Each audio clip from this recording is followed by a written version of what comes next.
As my sister-in-law stepped into the house, she exclaimed, "This is much nicer than I imagined. If you remodel it, it might even look like a new house." The moment I revealed that this place was inherited from my parents, her attitude visibly became colder. "Does that mean it's in your name? Do you not have any plans to change it to your husband's name now that you're married?" she asked. Having it in my husband's name would be convenient for her. Ever since then, my sister-in-law began to frequently harass me and my sister's family. I am 35 years old, and I hold a manager position at my company. I am married, but I have no children. That day was a rare holiday for me, and I was doing a major cleaning of the house with my sister, her husband, and their son and daughter. My sister's family and mine lived together in my parents' house. After our parents passed away, I was the one who inherited the house. I had to take over the monthly mortgage payments, but I am attached to the house and have always wanted to live here. The mortgage will be paid off soon. My sister moved out for college and lived elsewhere after her marriage. Half a year ago, we had to temporarily move into this house because our previous residence needed some major renovations. This house is spacious but has gradually aged over the years. "This place might need some repairs soon," my sister muttered while cleaning. At that moment, a loud voice came from the entrance. "Sister, are you there? Please open up." Looking outside, I saw my sister-in-law with a lot of luggage. "What happened? What's with the luggage?" I asked, to which she replied loudly from outside the door, "Just hurry up and let me in." When my sister opened the front door, my sister-in-law immediately walked into the living room and sat down on the sofa. When asked why, she bluntly replied, "Because I'm getting a divorce." Her husband works for a major corporation and earns a considerable income, so there had to have been something serious for her to decide on divorce. As I pondered the connection between her coming to our house and her divorce, she said, "Anyway, that's why I'll be living here from now on." The truth is, she had always had her eyes on this house. Changing the name on the deed isn't too difficult, but handing it over to my sister-in-law like that would equate to me abandoning the house. I had anticipated she might do something like this.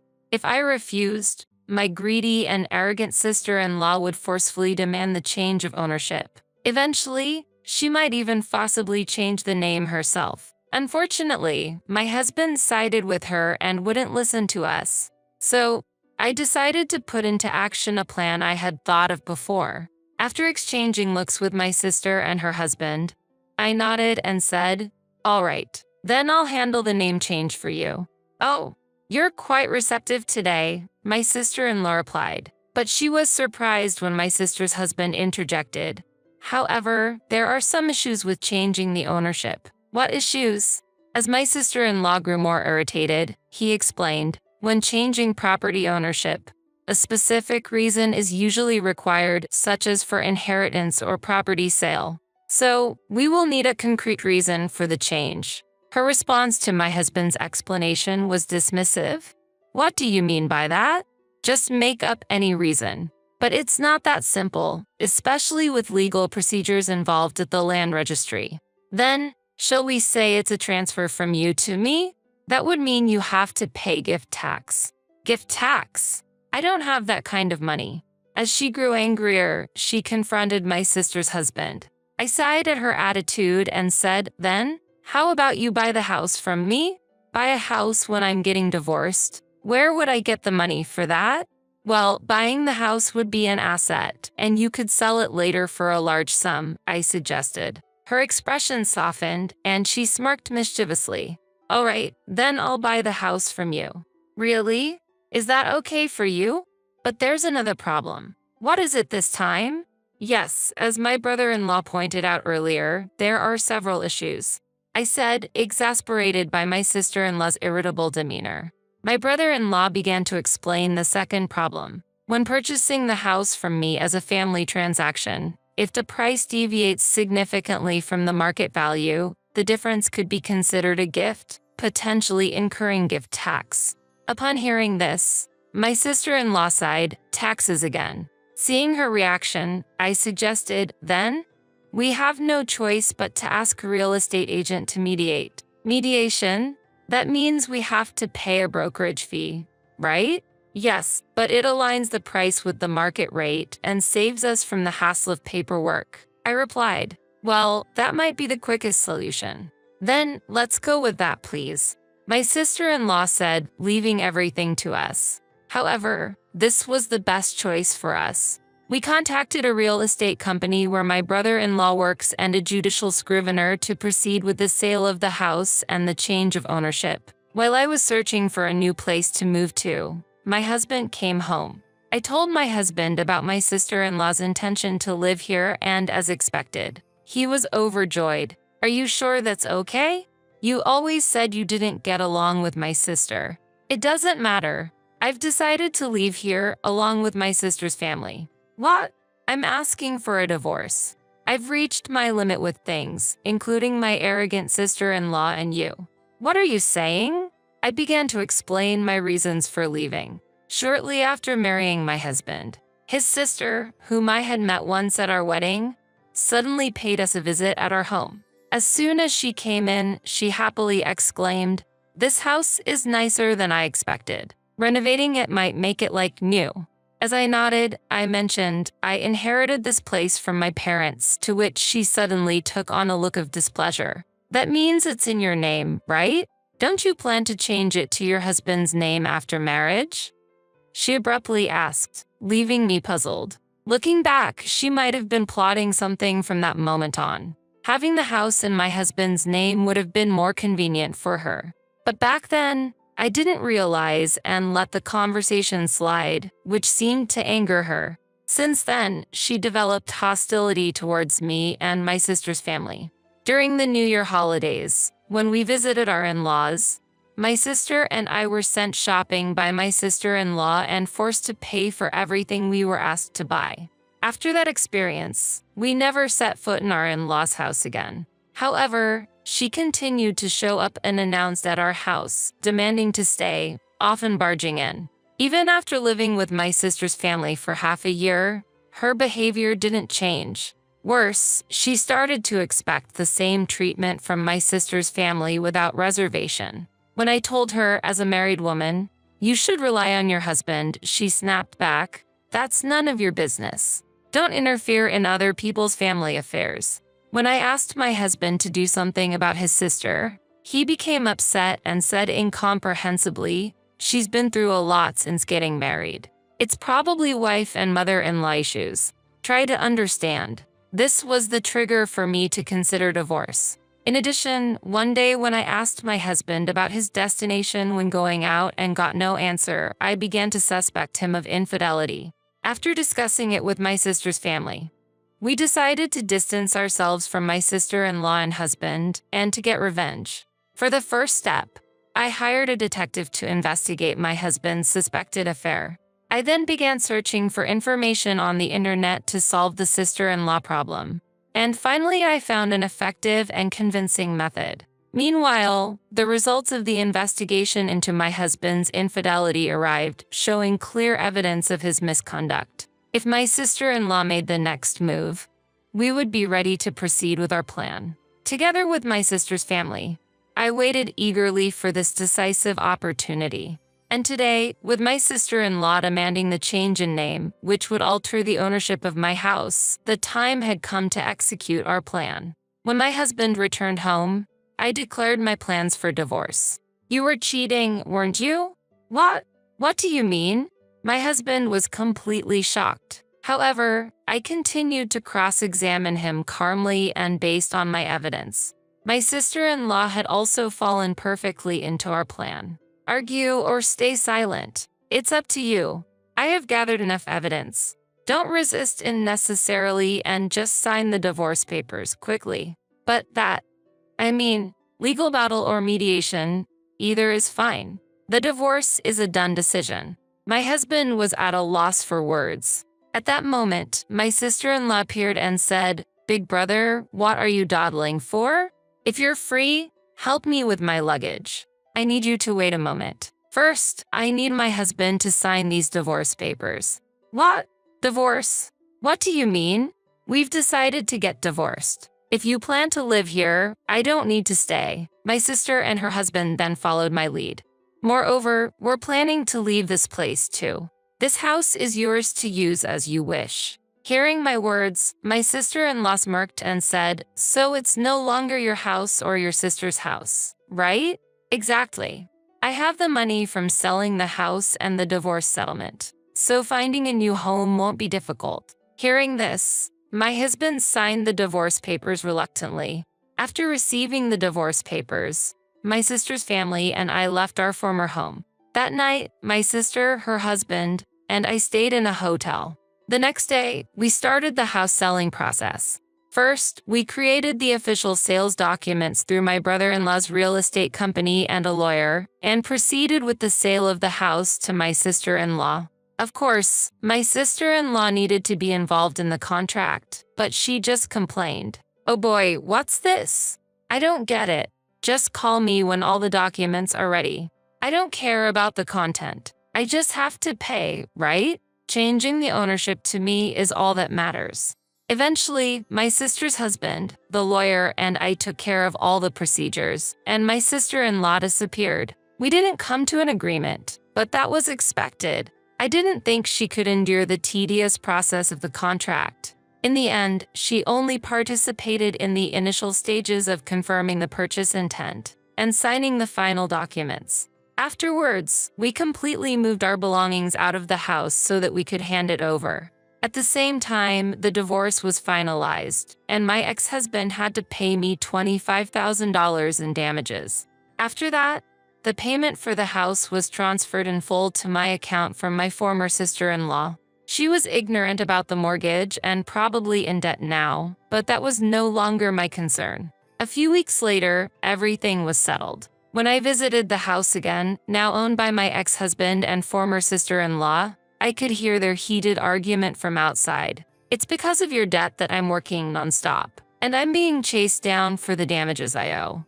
I didn't know that the house was that expensive. It's common sense." "Well, I didn't know that, so it can't be helped. Don't make excuses. You should have learned this yourself. Now I have to pay for the house because of you, and I still owe for damages." Hearing the unexpected word damages, I sensed an opportunity. I rang the doorbell and prepared to face my ex-husband. "Oh, it's you. What do you want?" "I'm busy right now." "What do I want?" "I'm here to collect this month's payment." "How? What do you mean this month's payment?" "I've already paid this month's portion, including the house payment." "I've received that, but there's still something you haven't paid for, right?" As my ex-husband looked puzzled at my words, my former sister-in-law appeared from the back, directing her anger at me. "What are you doing? You didn't tell me a word about the price of this house." "What do you mean?" "About this house. I wasn't informed it was so expensive. Didn't you read the documents I sent?" I wasn't paying attention to that. Indeed, I had sent all the necessary documents to my former sister-in-law, but it was her responsibility to read them. I sold the house at a fair price. My ex-husband seemed to agree as he told her to be quiet to avoid further complications. Then he asked me, "What were you referring to about this month's payment?"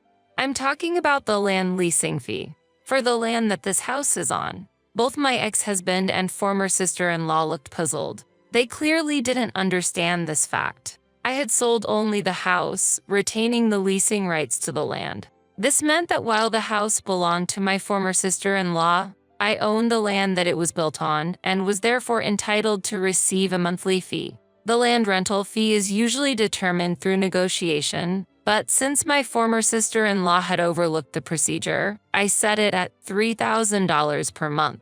Both my ex-husband and former sister-in-law were shocked and outraged upon hearing this amount. Unbelievable. Paying $3,000 every month for the land?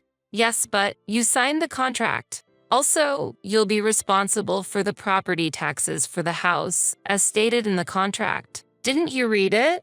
This is ridiculous. If that's the case, we'll just sell the house. Unfortunately, that's not an option.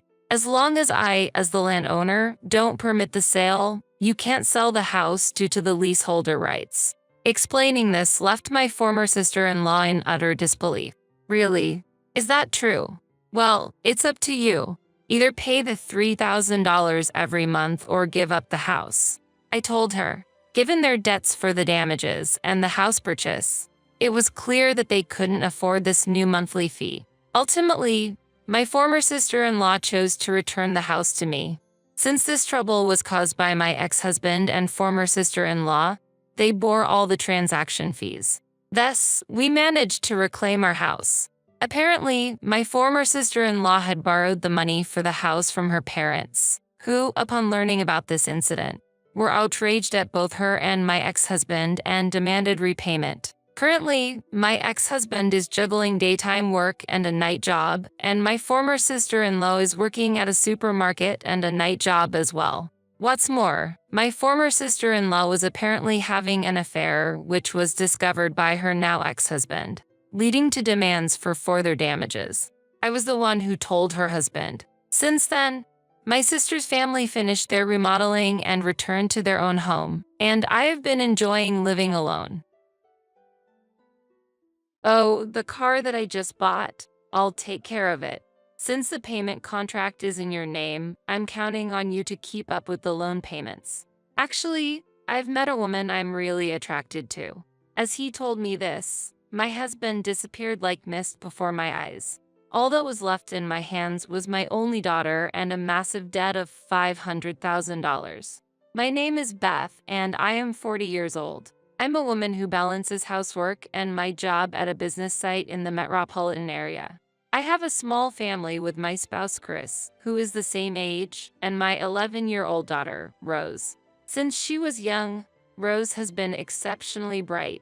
By the time she entered elementary school, she was already proficient in reading and writing English as well as in Spanish, and she knew various encyclopedias by heart. She possesses such an enigmatic talent and would challenge me like a debater on news topics. Her academic performance is outstanding among her classmates, and her thinking speed is fast. She's so intelligent to the extent that I can't believe she's my own child. As a parent, I am simply amazed by her brilliance. On the other hand, Chris was always lazy and fickle, never sticking to any job for a long time, always quitting after a short period. He changed jobs at numerous companies, and just when it seemed like his salary was finally increasing, he would switch jobs again, returning to a starting salary.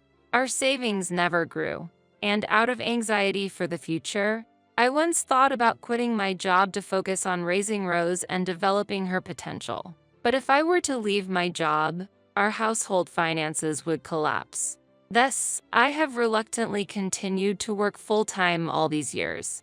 However, recently Chris's job finally stabilized. He surpassed his previous longest tenure of 1 year by a significant margin, now continuing to work at the same place for 3 years, and he has secured a stable income as a full-time employee. Previously, he had been simply lazy. But something changed, and he began to desire to visit various places as a family, to nurture Rose's intellectual curiosity, and to create family memories. We took a leap of courage and upgraded from the small car we used to drive to a spacious wagon worth $60,000. This wagon was a large vehicle that could also be used for camping, with a spacious interior that allows for a simple bed to be installed inside. But since Chris, who had just become a full-time employee, could not pass the loan credit check, I ended up taking out the loan. I wasn't particularly surprised by this. After all, the mortgage was also in my name. And then, after a long wait, the day of delivery for the new wagon finally arrived. That day, I couldn't possibly take time off from work, so I had Chris go pick up the car. During my shift, I saw a message from Chris on my mobile phone, and my heart froze in an instant. I'll take care of the new car. Since the payment contract is in your name, I'm counting on you to keep up with the loan payments. I couldn't understand the sudden text message and immediately called Chris. I didn't expect him to answer the phone right away, but to my surprise, he did. What do you want? It's not a matter of what I want. What does this message mean? It means exactly what it says. Chris's voice was indifferent, and I became even more confused. And then Chris revealed something I could never have imagined. Actually, I've fallen for someone seriously. What? What are you talking about? I asked with a trembling voice, shocked. It was meant to be just a little fun at first, but now I want to start over in life with this person. So, this is goodbye to you. With those words, Chris tried to end the call, but just before he hung up, he revealed something even more shocking. Oh, right. I still have the divorce papers that you signed during our previous argument, so I'll go ahead and submit those. With that, before I could say anything, Chris ended the call. I listened to the dial tone in a daze, facing the reality of betrayal, and could only stand there in place, unable to move. Afterward, no matter how many times I tried to contact Chris, he never responded. Unable to focus on work, I headed home, wishing it wasn't real. The truth was, I did sign the divorce papers in a fit of anger during a previous heated argument. When I opened the drawer where I kept those papers, I confirmed that they were indeed gone. Now, I was faced with the repayment of a huge debt of about $500,000, $60,000 for the car loan, and approximately $440,000 for the mortgage. I understood the situation but couldn't bring myself to accept it. I tried contacting Chris numerous times, but whether he was ignoring me or not, he never replied even though he read the messages. It was as if he had vanished from the face of the earth. Rose, who notices even the smallest things, couldn't have been unaware, and a few days later, she looked into my face slowly after dinner. "Mom, are you okay? You've been looking a bit unwell lately, haven't you?" I was about to pretend to be fine, but knowing that Rose could see right through me, I decided to be honest. "Yes, I'm a little tired." It seemed like Rose knew I had more to say. "Mom, that habit of rubbing your hands, that's a sign you're lying, isn't it?" Rose pointed out with her sharp observational skills, and I couldn't help but smile. She continued to speak. "Dad hasn't been home since the day before yesterday. Does that have anything to do with it?" Faced with Rose's clear gaze, I hesitated inside. Then, I took a deep breath to tell Rose the whole truth. I thought it was impossible to keep hiding it anyway. So, I told her everything that had happened. After hearing it all, Rose simply replied with a sigh, "I see. I thought Dad might do something like this." "Really? You're not surprised?"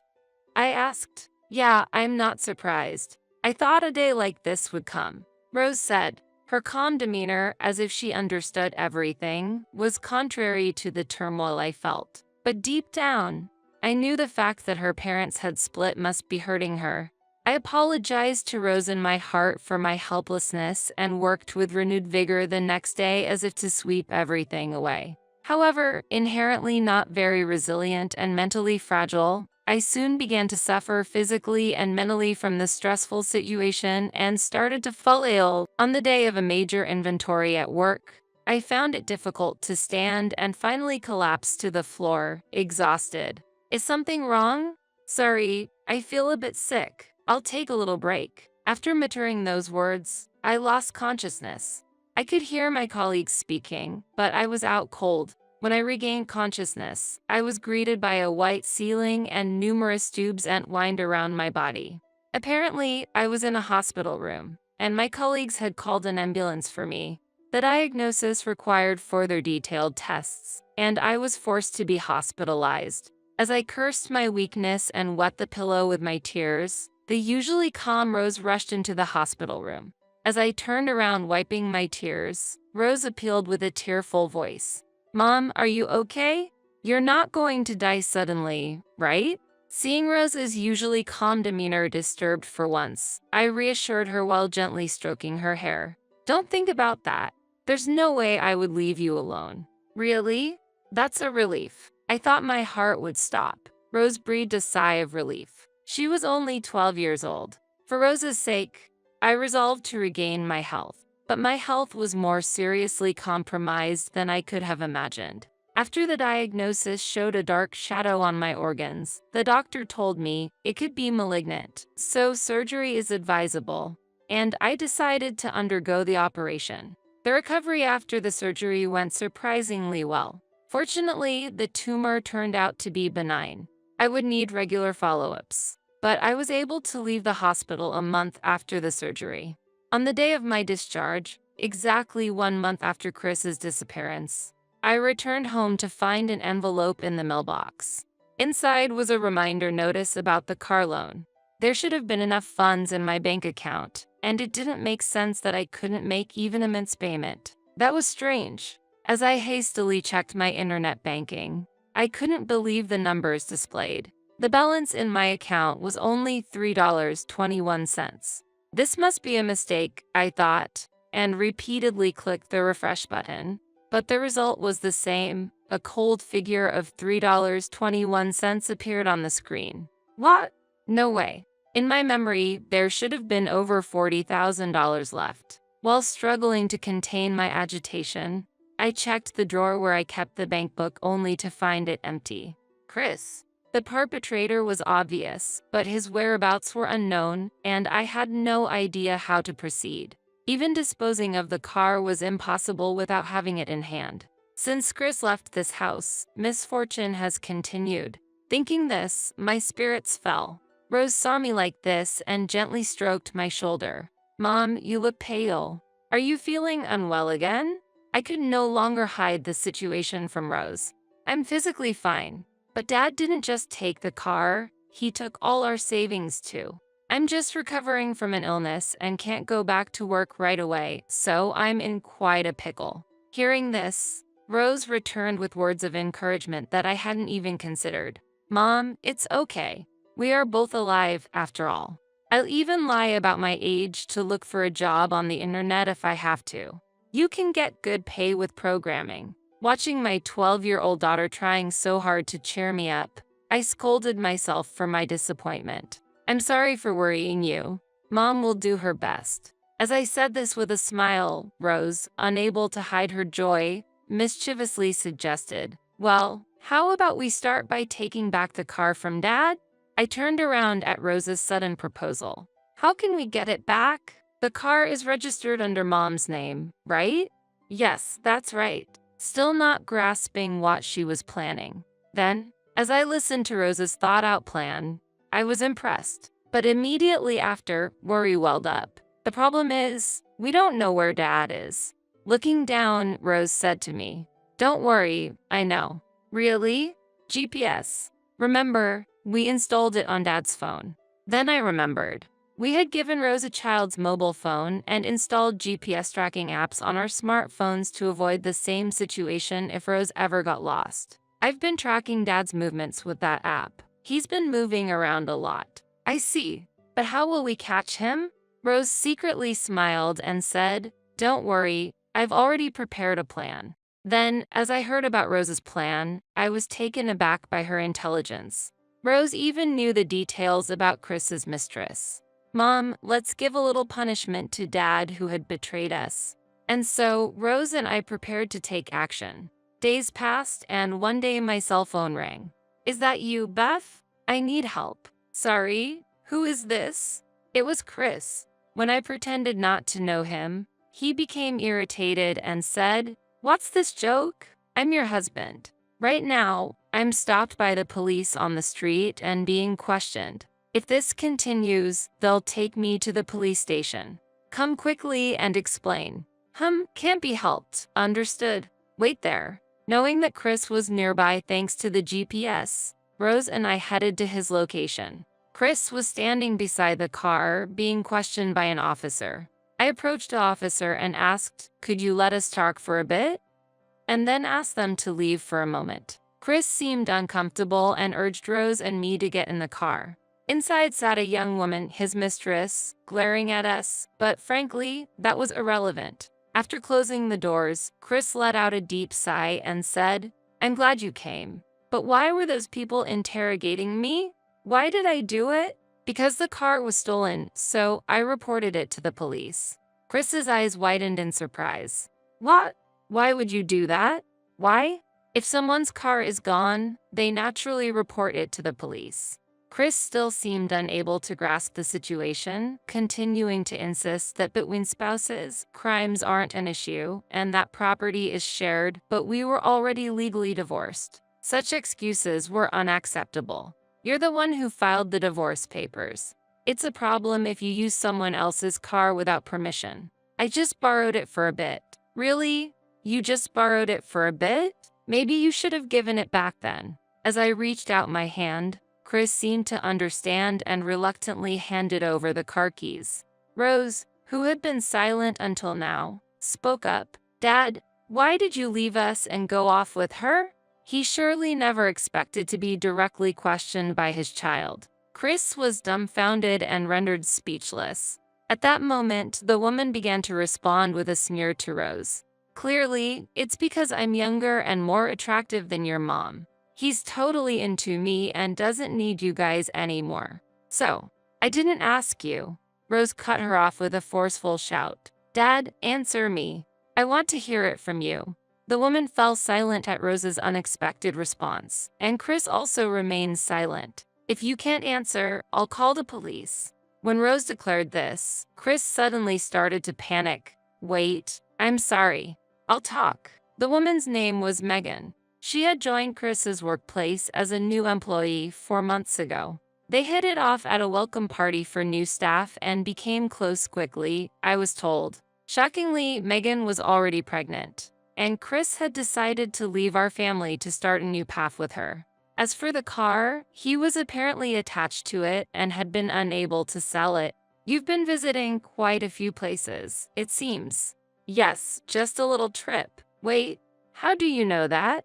Do you remember the GPS app? The one I installed earlier on. When I said that, Chris seemed to recall the fact and was visibly disappointed. I did that on purpose. Dad was acting differently, so I suggested using the GPS. Hearing Rose's words, I, too, was inwardly astonished at her intelligence as I listened by her side. Then, I confronted Chris directly and ordered in a somewhat stern tone. Admit you stole my $40,000 and return everything right here, right now. That money was part of our shared marital assets. He defended. How can you say that? That money was from my savings before I was married. It appeared that Chris had already spent the $40,000 with Megan. Brimmed with anger, I could not conceal my surprise and pressed further. Not only did you use the car, but you also spent my savings. This is not a simple crime that can be overlooked. Or did you borrow that money as well? During this time, Megan was quietly trying to leave. However, as she stepped out of the car, she let out a shriek. Standing before her were her parents, their faces filled with anger. Why are my parents here? Because I asked them to come, Rose said calmly. In fact, while I was in the hospital, it seemed Rose had gone to Chris's workplace, pretending to cry. Dad has left our home. Touched by her act, one of the employees gave her the address of Megan's parents' home. Chris and Megan had been openly affectionate at work, always together like a couple. And the fact that they left the company at the same time had raised suspicions of an inappropriate relationship. Hey, old hag, I showed your photo to your parents, and they agreed to talk. Megan had no room left to be shocked at being called old hag. Then, I asked another question. Megan, your belly is quite noticeable. When's the baby due? At that moment, Megan's complexion changed, and all eyes turned to her. Yes, the baby is due in 3 months. That's quite soon. 1, 2, 3. Huh?